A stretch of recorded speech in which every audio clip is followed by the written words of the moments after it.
Hi, my name is Jared and I'm a technical support engineer here at Hawk Ridge Systems.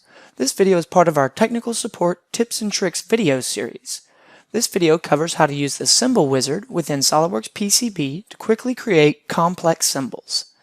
The Symbol Wizard aids in automatically generating symbols that have a large number of pins by allowing users to enter the desired data in a spreadsheet format instead of having to manually place each pin graphically and then update the pin's metadata. In order to launch the Symbol Wizard, from within your schematic library document, navigate to the Tools tab, then Symbol Wizard.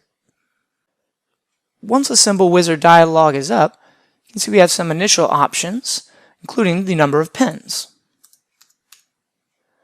We also have the pin layout style. You can choose from dual inline, quad side, connector zigzag, connector, single inline, or manual. You can also split pins into groups if desired. After choosing the initial settings, you can then begin entering your data within the pin data section in the spreadsheet format.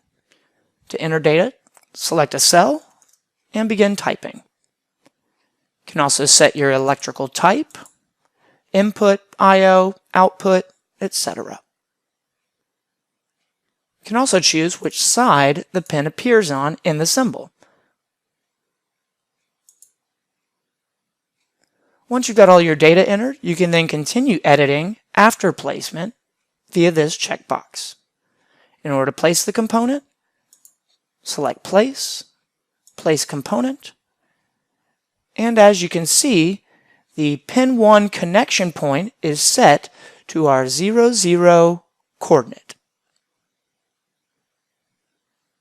I hope this video has been helpful outlining how to use the Symbol Wizard within SOLIDWORKS PCB to quickly create complex symbols. Thank you for watching, and please feel free to subscribe to our YouTube channel and visit our website at www.hawkridgesys.com for more knowledge-based material.